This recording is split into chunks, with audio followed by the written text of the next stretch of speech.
बच्चे और बच्चियों, तुम्हारे देश की महिमा जो अनामी पुरुष हैं, जितनी गिनती भारतवर्ष में वो सब खत्म, और भी गिनती उसमें जोड़ दो वो भी खत्म। ये अनामी पुरुष की ये काया कितनी बड़ी है, सब गिनतियां खत्म, इतनी बड़ी उनकी काया। तो जो विस्तार होगा उनका वो बहुत बड़ा विस्तार। उसी से कितने ईश्वर, कितने ब्रह्म, कितने पार ब्रह्म, कितने महाकाल, ये सब उसी के पैदा किए हुए। जितनी जीवात्माएं खचाखच, कोई भी रेशा बगैर जीवात्माओं के सुरतों के कहीं दिखाई देता नहीं, खचाखच उन लोकों में भरा हुआ अथाह सागर।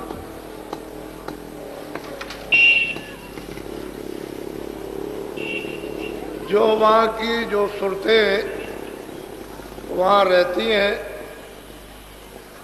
उनके लाखों लाखों ब्रह्मों के बराबर, यानी एक एक सूरत में प्रकाश है। वो ब्रह्म और ईश्वर की वहां कोई महिमा नहीं, वो पार ब्रह्म की वहां कोई भी महिमा नहीं। वो एक सूरत, एक एक सुरतों का, एक एक जीवात्माओं का इतना इतना प्रकाश, ये कुछ नहीं। ये सारी जीवात्माएं वहीं से आई। जब उन्होंने अपने से अलग रचना का विस्तार किया तो पहले अगम लोक मंडल बनाया, वहां अगम पुरुष को स्थापित कर दिया। उनकी महासंघ से भी ऊपर की ये उनकी काया है। फिर उन्होंने अलग लोग स्थापित किया, अलग पुरुष को वहां बैठा दिया। उनकी थोड़ी ही कम ऐसी उनकी काया। फिर सतलोक उन्होंने स्थापित किया, सतपुरुष को बैठा दिया। ये अनामी पुरुष ने ये तीनों लोगों की अपनी स्वेच्छा से स्थापित की, और वो तीनों लोग एक रस है, एक रूप है, एक रस, स्थिर है, अस्थायी है, परिवर्तनशील नहीं। सतलोक से, सतपुरुष से ये विस्तार है। तो जितनी जीवात्माएं सतलोक में खचाखच भरी हुई हैं, वो सब लाखों लाखों एक सूरत ब्रह्म की अस्थि। ब्रह्म में कोई अस्थि नहीं, ईश्वर में कुछ नहीं। ये तो वहां का खेल होता है। फौरन उड़ी, और उन्होंने इतने देखते देखते एक पलक के मारते इतने बड़े बड़े महल बना दिए कि खरबों योजन ऊंची।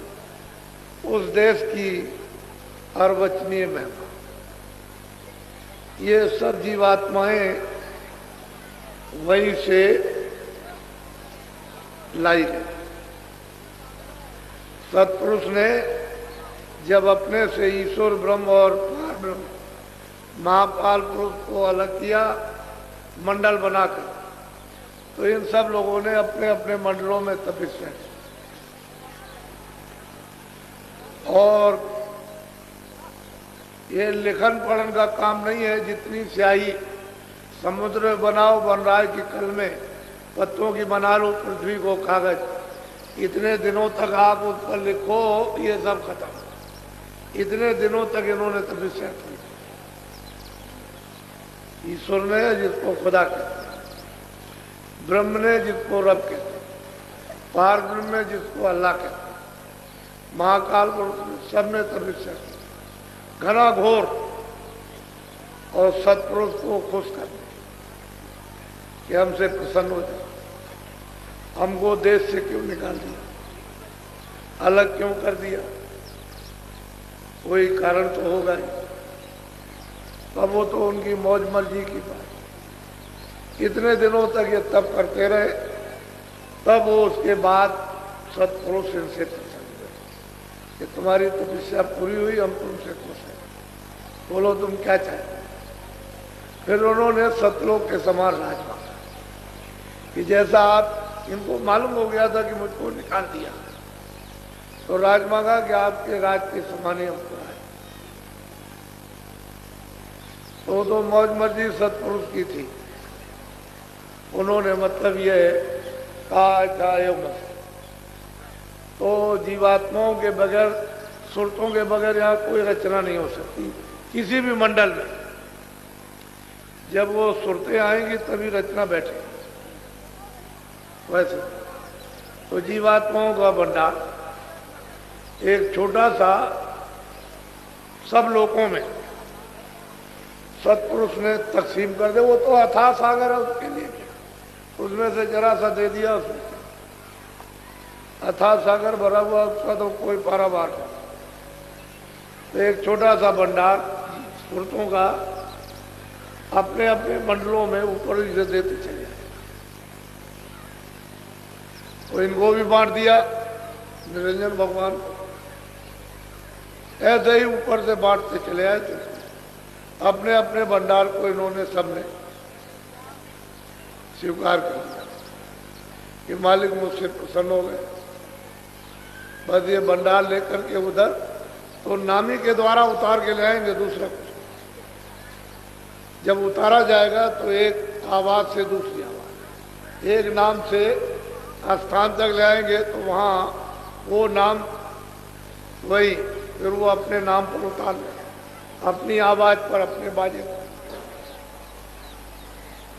तो ये धीरे जाए तो ठेका बनाया कि इतने दिनों तक तो सब यहाँ रहो। कितने युग बीत गए, अनगिनत, गिने नहीं जाते। सतयुग त्रेता द्वापर पहले तो थे ही नहीं। ये सतयुग द्वापर त्रेता कोई नहीं था, न कलयुग। कहते हैं अनगिनत युग बीत गए तो धीरे धीरे उतारा गया। पहले महाकाल पद में आए, फिर नीचे ब्रह्म पद में, धीरे धीरे ठेका बनाकर, ताकि एकाएक चली जाए तो यहाँ तो घबराएंगे, यहाँ लड़ नहीं सकते। तो धीरे धीरे उतार उतार कर धीरे धीरे फिर जब ब्रह्म स्थान पर ले आए तो वहाँ इनको बहुत आनंद में थे, कोई तकलीफ तो वहाँ थी नहीं। तो इन सभी जीवात्माओं पर एक कपड़ा डाल दिया, बहुत बारीक लतीफ। लतीफ कहते हैं झीना, शब्द स्पर्श रूप रस गंध, ताकि इनको इन चीजों का बोध हो जाए। शब्द का भी बोध हो जाए, रूप का भी बोध हो जाए, स्पर्श का भी बोध, गंध का भी बोध हो जाए, यानी पांचों चीजों का बोध हो। तो सूरत को मालूम तो हो गया कि मेरे ऊपर में कोई चीज फेंक दी गई, लेकिन वो इतना तेज, इतना प्रकाश कि उसमें कुछ पता भी नहीं चलता, कपड़ा डालते हैं। इसको कहते हैं कारण का। यही से कारण बीज बनेगा। शब्द स्पर्श रूप, पहले तो सूरत शब्द रूप थी, वो तो स्वयं ही शब्द रूप थी। उसको तो उससे तो दूसरे ही यानी अनुभव करते थे। तो जब यहाँ कपड़ा डाल दिया, धीरे धीरे धीरे धीरे शब्द स्पर्श रूप रस बहुत ऊंचाइयों तक, ये वहां के कितने युग बीत जाए, यहाँ के नहीं, तब तक वहां वो रहे। फिर नीचे उतारा गया तो वो जो मसाला था वो नीचे मोटा बनेगा, तो सूक्ष्म जब निरंजन भगवान के स्थान पर आए तो वहाँ एक है उससे थोड़ा मोटा प्रकाश, वहाँ भी है, वहाँ भी कोई अंधेरा नहीं है, तो मोटा कपड़ा डाल दिया, बहुत वो भी बारीक, शब्द स्पर्श रूप रसगंध और मन बुद्धि चित्त और अहंकार, बस 9 तत्व, ऊपर 5 तत्वों का नेतृत्व।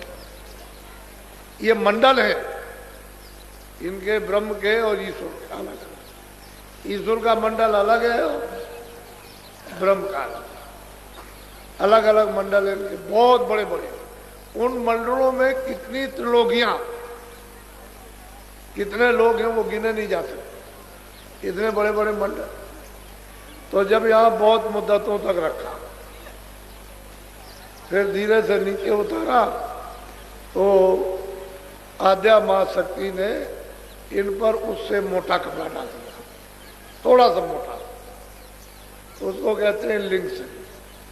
जैसे स्वर्ग वैकुंठ में तो 9 तत्वों का कपड़ा डाला, 10 इंद्रियां, चतुसंताकर, मन बुद्धि चित्त और अहंकार, और 3 गुण, रजोगुण तमोगुण सतोगुण। अब वो देखिए कि वो कारण शरीर तो सूक्ष्म में चला गया और सूक्ष्म शरीर लिंग में चला गया, और फिर उसके बाद में जब यहाँ उतारा मृतलोक में, उसी आवाज के द्वारा, बाजों के द्वारा, तो जीवात्माओं को यहाँ ले आए। तो सबसे नीचे वाली आवाज है घंटा से, इसको पकड़ के जब यहाँ उतारा गया तो माँ के पेट में खोल तैयार करके, और उन्होंने जब 5 महीने का हो गया तो सूरत को दोनों आंखों के बीचों बीच उस खोल में बैठा दिया। तो ये खोल क्या, 5 तत्वों का, जल पृथ्वी अग्नि वायु आकाश, ये तो 5 का हो गया। उसके अंदर वाला 9 तत्वों का हो गया। फिर उसके अंदर जो है वो इसके ये 5 तत्वों का लिंग शरीर 17 तत्वों का, फिर उसके अंदर 9 तत्वों का शरीर, फिर उसके अंदर 5 तत्वों का। अब इस तरह से इसने कपड़ा पहन रखा। अब इसको अगर कोई नहीं जानेगा तो इसका कपड़ा कोई उतार नहीं, ये आभूषण है उसका। तो इतने कपड़े सूरत ने पहन रखे। उस समय पर कोई बंधन नहीं था, सूरत यहाँ बैठ गई, माँ के पेट में सब सुन रही है, सब देख रही है, कोई आंख बंद नहीं थी। जैसे ही 9 महीने का बच्चा पैदा हुआ तो आंख भी खुली, कान भी है, सब बातें सुन रही और सब देख रही है और चढ़ती चली जाती है। उसे रोक टोक नहीं है, चढ़ जाती है। एक इसको उतार दिया, छोड़ दिया, फिर उसने लिंग को उतारा, उसको छोड़ दिया, फिर उसने सूचक को उतारा, छोड़ दिया, कारण को उतारा, छोड़ दिया, चली जा रही। और रोज दरबार में सतलोक में हाजिरी से सब जितनी भी ये सुरतें जीवात्माएं सब रोज जाती थी। उस समय जाने आने का कोई बंधन नहीं। अब इनको कहा गया कि भाई तुम गंदगी ये अपनी छोड़ देना, गंदगी को पाक न रखना, वहीं छोड़। तो जो सुरतें यानी मतलब गंदगी छोड़ दी, सर से निकल गई। इनकी अवध रखी 1 लाख बरस, तो बहुत चली गई वापस, वो कम नहीं गई, बहुत गई। लेकिन जब ये मालूम हुआ कि सब चली जाएगी तो निरंजन भगवान ने फिर अब इनके लिए रोक टोक खड़ी कर, फौरन उन्होंने शक्तियां पैदा करके और उनका जन्म दिलवा दिया और उनको आदेश दे दिया कि जंगल में चले जाओ घोर तपस्या। वो चले गए ब्रह्मा विष्णु महादेव और वहाँ 20,000 बरस तप किया। फिर उनको जब समाधि लगाई तो उनको देववाणी हो गई कि तुम चारों वेद विधान बना। बस यही से सब बंधन हो गया। ये कूड़ा कचड़ा, ये सब पाप का, पुण्य का, अच्छे का, बुरे का, न्याय का, सत्य असत का, सब ये पड़ेगा। क्योंकि उस समय तो आंख खुली थी, कान खुले थे, रास्ता कुछ बंद नहीं था, नाक भी खुली थी, जाते थे आते थे। बस इतना ही था कि जा रहे आ रहे अपना घोंसला देखेंगे, फौरन उतर के आई, अपने घोंसले में आ गई। ये उनका घोंसला था, पंचभौतिक शरीर। लेकिन जब अवध पूरी होगी तब चले जाए। तो फिर पीछे से ये झगड़ा लगा दिया। तो जब ये झगड़ा लगाया तो फिर गंदगी इसमें छन कर के वो तो कारण लोक में चली गई, जमा हो, कुछ सूक्ष्म लोक में गंदगी जमा हो गई, कुछ लिंग लोक में गंदगी जमा हो गई। जो बारी बारी अशुभ कर्म हुए वो मतलब ये कि शरीर में जमा, तो मन और बुद्धि और चित्त और ये सब गंदे हो गए, अंतःकरण गंदा हो गया। फिर वो जीवात्मा जो स्वच्छ और साफ बैठी हुई थी वो गंदी होने लगी। तो इस बार आपने कूड़ा कचरा डाल करके इसको गंदा कर, तो आँख भी बंद हो गई, कान भी बंद हो गए, नाक, क्योंकि ये तो वहाँ लेकर के आई थी। इस बार तो कोई पर्दा था नहीं, तो आँख पर, कान पर, नाक पर, इसमें तो सुधा ये चीज है, वहां भी रहेगी तो भी यही चीज है। तो जो चीज कुदरती है जिसको कोई बना नहीं सकता वो उसके अंदर मौजूद। आँख भी है, कान भी, नाक भी। अब गंदगी पड़ गई, बस यही से बनना। आजादी दे दी, उसने कहा जो भी कोई कर्म करेगा मृत्यु लोक में वो अपने अपने कर्म का फल भोगेगा। अब वो पता ठिकाना तो हम भूल गए। अपने घर में आने का भाई किस रास्ते से जाएंगे, घर में पहुंचेंगे वो भूल गए। अब यहीं पर लगे झगड़े में, बस यहीं पर बस बस्ती बसाने लगे, इच्छा बसाने लगे, ममता करने लगे, आशा बांधने लगे, बस ये झगड़े। अब आपकी वो आशा खत्म हो गई, इच्छा खत्म हो गई कि अपने घर का कैसा आनंद है, कैसा सुख है, कैसी सुंदरता है, कैसी शक्ति है, कैसा ज्ञान हो, भूल गए। सही बात तो सही है कि ये आपका ये परदेश है। और देखो आप 50 वर्ष के हो गए, 60 वर्ष के, 70 वर्ष के तो जाने। और ऐसे तो बच्चा आता है, जब समय पूरा हो जाता है कर्मानुसार, तो 2 साल का भी चल दिया, 4 साल का भी, 10 साल। लेकिन अगर पूरी आयु आपको मिली है और संभाल के लिए चलोगे तो 50 भी जा सकते हो, 60 भी जा सकते हो और 80 भी जा सकते हो। संयम बिगाड़ दोगे तो पहले ही चले जाओगे, क्योंकि सांसों की पूंजी खत्म हो जाएगी संयम बिगाड़ने से, तो पहले ही आप इस मकान से खाली कर दी जाओ, चले जाओ। बस ये कर्मों का बंधन हो गया और जीव जो है इस बंधन में फंस गए। अब उसने और नीचे फिर सजाए, उनके कारागार बना दिए, तो जीवात्माओं को कहीं निकल ना जाए तो सजा देने लगे। अब वो चले गए, अब कब होगा। तो ये उनका काम यही है। और इन्होंने ऐसी ऐसी रचना की है, स्वर्ग में की इतनी सुंदर रचना। तो वहां पर मतलब ये है कि स्त्रियां भी है, पुरुष भी है, छोटे छोटे बच्चे भी दिखाई देते हैं। बहुत सुंदर रचना, बहुत खूबसूरत, यानी चित्रकारियों से ऐसी सुंदर है। वहां के लिबास, पहरावा, कपड़ा तो नहीं है रुई का है, रेशमी ये कपड़ा तो नहीं, लेकिन मालूम होता है कि ऐसा सुंदर कि वो जेवर वगैरह जो उसकी काशी पहराव बेल बूटों का इतना सुंदर है कि वो मोहित हो जाए, ऐसा लिबास।